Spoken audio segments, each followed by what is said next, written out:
မင်္ဂလာပါခင်ဗျာ Revolut Burma News Channel ကနေပြီးတော့ August လ30 ရက်နေ့မနက်ပိုင်းရရှိထားတဲ့သတင်းများကိုတင်ဆက်ပေးပါမယ်ပထမဆုံးတင်ဆက်ပေးရမယ့်တိုက်ပွဲသတင်းကတော့မကွေးတိုင်းမင်းဘူးခရိုင်ငဖဲမြို့နယ်အမ်ဘရန်လမ်းပိုင်းမှာအကြမ်းဖက်စစ်ကောင်စီစစ်ကြောင်းနဲ့စစ်ရင်တန်းတို့ကိုတိုက်ခိုက်ခဲ့ရာကပ္ပစ14ကဗိုလ်ကြီးမျိုးကျော်သူအပါအဝင်18ဦးသေဆုံးခဲ့ပြီးတော့စစ်ကားတစ်စီးပျက်စီးခဲ့တယ်ဆိုတဲ့သတင်းကိုတင်ဆက်ပေးပါမယ် August လ29 ရက်နေ့မနက်9:15 မိနစ်ခန့်ကဗဒန်းအခြေစိုက်အမြောက်စစ်စင်ရေးကိုကဲမှုဌာနချုပ်မဆခ905တပ်ရဲအတွင်းကနေပြီးတော့အင်အား60ခန့်စီးနှင်းလိုက်ပါလာတဲ့ဖောကာနက်စီကိုဗဒန်းအန်လမ်းပိုင်းဆက်စီရွာအထက်မီတာ2000ခန့်အရောက်မှာအသင်းဆောင်ပြီးတော့ကြိုမိုင်းဆွဲပြီးပြစ်ခတ်တိုက်ခိုက်ခဲ့ရာအပြန်အလှန်ပြစ်ခတ်မှုတိုက်ပွဲ25မိနစ်ခန့်ကြာမြင့်ခဲ့တယ်လို့သိရပါတယ်အန်နာဘခတဲ့ကိုအင်အားဖြည့်ဖို့သွားတယ်လို့ယူဆပါတယ်အရင်ကလည်းဒီလိုမျိုးရင်နှန်းရှိတဲ့အခါမှာလုံခြုံရေးယူတာတို့အန်နာဘခနဲ့အင်အားအချိန်ပြောင်းလုပ်တာတို့အန်နာဘခတဲ့ကိုစစ်ကူပို့တာတို့သူတို့လှုပ်လေရှိတယ်လို့ PIA မကွေးကတာဝန်ရှိသူတို့ကပြောပြထားပါတယ်အခုလိုမျိုးထိတွေ့တိုက်ပွဲဖြစ်ပွားပြီးတော့အကြမ်းဖက်စစ်ကောင်စီတပ်သားမျာ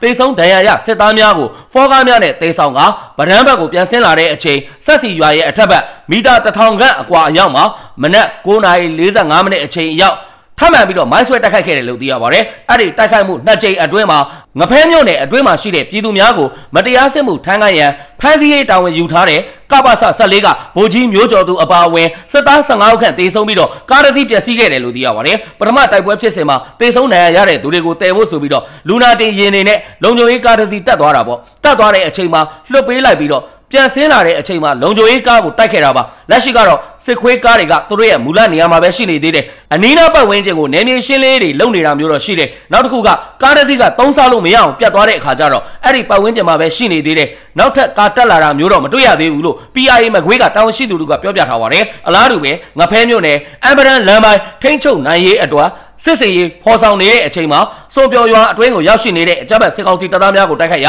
ာစစ်သား2ဦးသေဆုံးခဲ့ကြောင်း PIA မကွေးကတာဝန်ရှိသူတို့ကပြောပြထားပါတယ်။ဩဂတ်လ9 ရက်နေ့မနက်10:45 မိနစ်အချိန်မှာငဖဲမြို့နယ်စုံပြော်ရွာအတွင်းကိုရောက်ရှိလာတဲ့အကြမ်းဖက်စစ်ကောင်စီစစ်ကြောင်းကို PIA မကွေးတပ်ဖွဲ့ကတိုက်ခိုက်ခဲ့ရာအကြမ်းဖက်စစ်သား2ဦးသေဆုံးခဲ့တယ်လို့သိရပါတယ်။ဩဂတ်လ17 ရက်နေ့မနက်8:40 မိနစ်အချိန်မှာအကြမ်းဖက်စစ်ကောင်စီရဲ့နက်ရေကန်လေကြောင်းရန်ကာကွယ်ရေးရေဒါစခန်းကို PIA မကွေးထုတ်60 မမ rocket MH60R 10 လုံးနဲ့တိုက်ခိုက်ခဲ့တယ်လို့သိရပါတယ်။ PIA မကွေးအနေနဲ့မင်းဘူးခရိုင်အတွင်းအခြေပြုထားတဲ့နိုင်ငံနဲ့အဝမ်းစစ်နယ်မြေကျယ်ပြန့်လာမှုနဲ့အတူတပြေးညီအကောင့်ထဲပေါ်ဆောင်ရွက်ရန်တိုက်ပွဲဝင်လျက်ရှိပြီးတော့စစ်အာဏာရှင်စနစ်အမြင့်ပြတ်သည့်အထီကိုဆက်လက်တိုက်ပွဲဝင်သွားမှာဖြစ်တယ်လို့အသိပေးထားကြောင်းသတင်းရရှိပါတယ်ခင်ဗျာ။နောက်ထပ်တင်ဆက်ပေးရမယ့်တိုက်ပွဲသတင်းကတော့တနင်္လာရီတိုင်းဒဝယ်မြို့နယ်ကြောက်စိတ်ကုန်းရွာကိုစစ်ကြောင်းထိုးလာတဲ့အကြမ်းဖက်စစ်ကောင်စီတပ်သားများကိုတိုက်ခိုက်ရာစစ်ကောင်စီဘက်က16ဦးသေဆုံးပြီးတအုပ်ကိုအရှင်ဖမ်းမိကတနက်တလက်သိမ်းဆည်းရရှိခဲ့တယ်ဆိုတဲ့သတင်းကိုတင်ဆက်ပေးပါမယ်။ဩဂတ်လ28 ရက်နေ့မနက်9:00 နာရီဝန်းကျင်ခန့်မှာဒဝယ်မြို့နယ်မောင်မရှောင်ရွာကကြောက်စိတ်ကုန်းရွာကိုစစ်ကြောင်းထိုးဝင်ရောက်လာတဲ့အကြမ်းဖက်စစ်ကောင်စီတပ်သားများကိုတော်လိုင်းတပ်ဖွဲ့များကကြားဖြတ်ဝင်ရောက်တိုက်ခိုက်ခဲ့ခြင်းဖြစ်တယ်လို့သိရပါတယ်။အဲ့ဒီတိုက်ပွဲဟာအပြန်အလှန်ပစ်ခတ်မှု2:30 မိနစ်ခန့်ဖြစ်ပွားခဲ့ပြီးတော့တိုက်ပွဲအတွင်းမှာအကြမ်းဖက်စစ်ကောင်စီတပ်သား16ဦးသေဆုံးကတက်ကြိုက်ဒီတအုပ်ကိုအရှင်ဖမ်းမိပြီးတော့ MA4 တနက်တလက်ကြီးပေါက်6ခု40 မမဘုံသီး2လုံးနဲ့60 မမ3လုံးတို့ကိုသိမ်းဆည်းရမိခဲ့တယ်လို့သိရပါတယ်။၎င်းတိုက်ခိုက်မှုကိုရေပြူပြည်သူ့ကာကွယ်တပ်ဖွဲ့ 1PPDF ဘီလုံးပြောက်ကြားတပ်ဖွဲ့ကျက်တဲ့ဒဝဲအမျိုးသားလွတ်မြောက်ရေးတပ်တော် DNL နဲ့တာဂရစစ်ကြောင်းတို့ကပူးပေါင်းလှုပ်ဆောင်ခဲ့ကြောင်းသိရှိရပါတယ်။ပြည်သူများအနေနဲ့တနိုင်ငံလုံးအတိုင်းအတာနဲ့စစ်စင်ရေးများကိုအရှိန်ဟုန်တိုးမြင့်စွာဆောင်ရွက်နေတဲ့အချိန်ဖြစ်တဲ့အတွက်ကြောင့်စစ်ရေးအထူးအသိသတိပြုတွာလာနေထိုင်ကြရန်နဲ့စစ်ရေးအရှိန်မြင့်တင်လာတာနဲ့အမျှပြည်သူ့ဘက်အမှန်တရားဘက်ကိုရပ်တည်လိုတဲ့စစ်ကောင်စီဘက်ကစစ်သည်များရဲတပ်ဖွဲ့ဝင်များကိုပြည်သူရင်ခွဲခိုးလုံပြီးတော့အမြန်ဆုံးပူးပေါင်းကြရန်ရေပြူ People Defense Force 1PPDF တပ်ဖွဲ့ကအသိပေးပြောကြားထားကြောင်းသတင်းရရှိပါတယ်ခင်ဗျာ။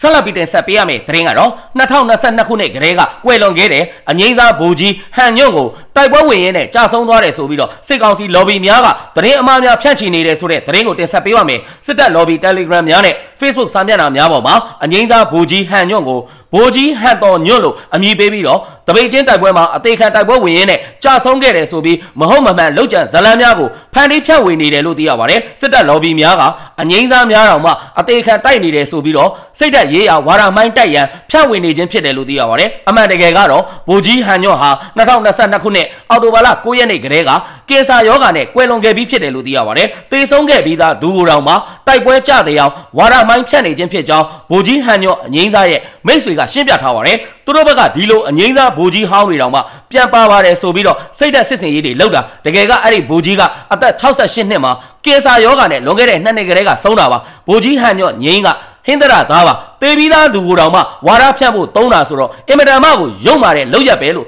ဗိုလ်ကြီးဟန်ညော့ငိမ့်ရဲ့မိတ်ဆွေကပြောဆိုထားပါတယ်စစ်ကောင်စီရဲ့ lobby များနဲ့စစ်တပ်ထောက်ခံသူများအသုံးပြုနေတဲ့ Telegram channel များနဲ့လူမှုကွန်ရက်များပေါ်မှာရမခနဲ့လာရှိုးကိုပြန်သိမ်းပြီးဟု၎င်းလင်းယုံအစာကောက်တိုက်လေရင်နဲ့ဘုံကျဲမှုကြောင့်ရန်သူတွေထောင်ထဲချီပြီးတော့တေဆုံးသွားပြီဟု၎င်းတက်ချုပ်ကြီးကျန်းတော်မယ်ဟု၍၎င်းအစရှိတယ်မဟုတ်မှန်မှန်လောက်ကျန်တဲ့သတင်းအတုသတင်းအမှားများကိုဖြန့်ချီလျက်ရှိကြောင်းသတင်းရရှိပါတယ်ခင်ဗျာနောက်ထပ်တင်ဆက်ပေးရမယ့်တိုက်ပွဲသတင်းကတော့ရခိုင်ပြည်နယ်တန်တွဲမြို့နယ်မှာရှိတဲ့အာရခတပ်တော် AA ကသိမ်းပိုက်လိုက်တဲ့မောင်ရွှေလေးရေတပ်ကိုစစ်ကောင်စီကစစ်ကူအင်အားတွေပြန်ပို့ကလေကြောင်းကနေပြီးတော့ဘုံကျဲတိုက်ခိုက်ခဲ့တဲ့အပြင်စစ်သေးမောများကလည်းလက်နက်ကြီးများနဲ့ပစ်ခတ်နေတယ်ဆိုတဲ့သတင်းကိုတင်ဆက်ပေးပါမယ်တန်တွဲမှာရှိတဲ့နောက်ဆုံးကြံရှိနေတဲ့စစ်ကောင်စီရဲ့မောင်ရွှေလေးရေတပ်ကိုဩဂတ်စ်လ28ရက်နေ့မနက်ပိုင်းမှာ AA ကသိမ်းပိုက်လိုက်ပြီးတဲ့နောက်စစ်ကောင်စီကရေကြောင်းကနေပြီးတော့စစ်ကူအင်အားများအဲ့ဒီစခန်းရှိရာကိုထပ်မံပို့လွှတ်ပြီးတော့ပြန်ကျဲနေတဲ့တပ်ဖွဲ့ဝင်များကိုလည်းပြန်လည်စုဖွဲ့က AA နဲ့တိုက်ပွဲတွေဖြစ်ပွားနေတယ်လို့သိရပါတယ်။ဒဏ်ရာရတဲ့စစ်သား200နီးပါးကိုစစ်တပ်ကသင်းမောနဲ့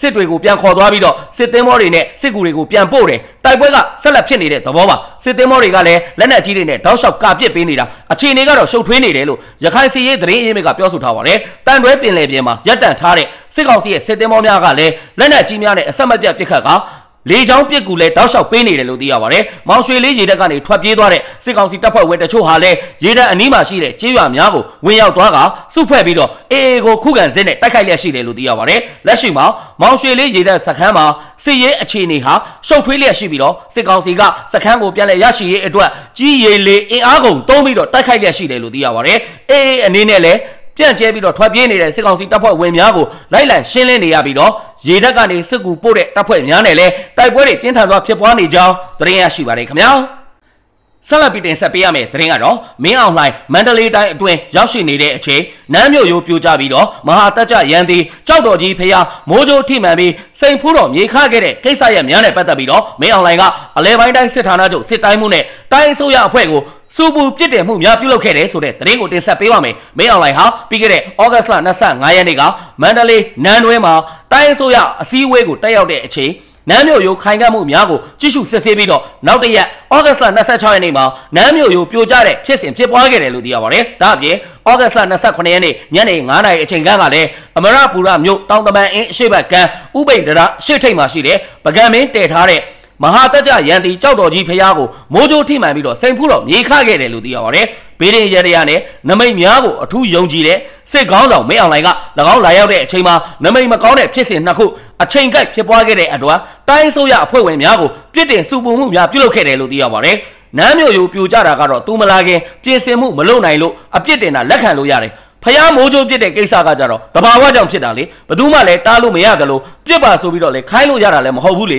နမိတ်ဆိုးဆိုပြီးတော့ပြည်သူတွေကလည်းကြဲကြဲလွတ်လွတ်ပြောနေကြတော့ဟိုဆိုးရောအခုကတပွဲလုံးဖိထောင်ခံနေရတယ်လို့အလဲပိုင်းတိုင်းစစ်ဌာနချုပ်နဲ့နီးစပ်တဲ့သတင်းရင်းမြစ်ကပြောပြထားပါတယ်စစ်ခေါင်းဆောင်ကမန္တလေးမြို့ကိုရောက်ရှိလာတဲ့အချိန်မှာရှေးဟောင်းအဆောက်အဦများနဲ့ရှေးဟောင်းဖျားများကိုတွားရောက်စစ်ဆေးကတကိုးကြီးဖျားများကိုဖူးမြော်ခဲ့တဲ့အပြင်အထင်ကြီးနေရာများကိုလည်းတွားရောက်ကရရချေအောင်မြင်နေမှုများလည်းပြုလုပ်ခဲ့တယ်လို့သိရပါတယ်ဒါအပြင်စစ်ခေါင်းဆောင်မင်းအောင်လှိုင်ဟာမန္တလေးမြို့ကိုမရောက်လာခင်ဩဂတ်စ်လ23ရက်နေ့ကလည်းတောင်ငူမြို့မှာရှိတဲ့ကောင်းမှုတော်ဖျားမှာအောင်မြင်နေပြီးတော့ရရချေခဲ့တယ်လို့သိရပါတယ်အခုလိုမျိုးနမိတ်ကောင်းယူအောင်မြင်ပတ်နေနေတဲ့အချိန်မှာနန်းမြို့ရိုးပြိုကျပြီးတော့ဖျားစိန်ဖူးတော်မြေခခဲ့တဲ့အတွက်မင်းအောင်လှိုင်ဟာစိတ်အနှောက်အယှက်ဖြစ်ခဲ့ရပြီးတော့ရခိုင်နဲ့နောင်ချိုမှာစစ်စခန်းများသိမ်းယူခံရပြီးမန္တလေးတိုင်းအတွင်းမှာရှိတဲ့တပိတ်ချင်းမြို့နယ်ကိုလည်းတော်လိုင်းတပ်များကသိမ်းယူခဲ့တယ်လို့သိရပါတယ်မင်းအောင်လှိုင်ကမန္တလေးမြို့ပညာရေးဒီဂရီကောလိပ်မှာပြုလုပ်တဲ့ဆွေးနွေးပွဲမှာလက်နက်ကိုင်အကြမ်းဖက်တဲ့နီးလန်းနဲ့နိုင်ငံရေးကိုဖြည့်ရှင်းရန်လှုံ့ဆော်လာခြင်းဟာနိုင်ငံမှာပညာတတ်များနေပါခြင်းကြောင့်ဖြစ်တယ်လို့ပြောဆိုသွားတာကို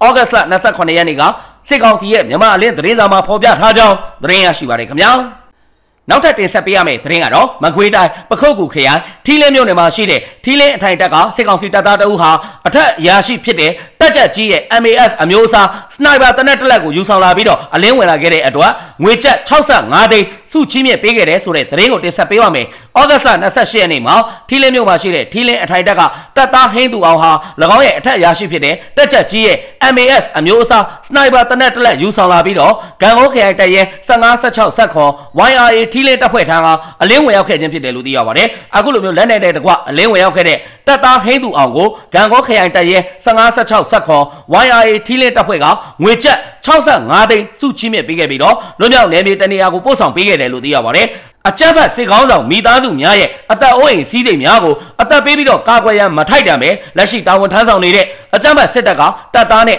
အရာရှိအစစ်စစ်များနားလေသဘောပေါက်ပြီးတော့ပြည်သူလူထုဘက်ကိုမျက်နှာမူကား CDM ပြုလုပ်ကြရန်တိုက်တွန်းထားကြောင်းသတင်းရရှိပါတယ်ခင်ဗျာ။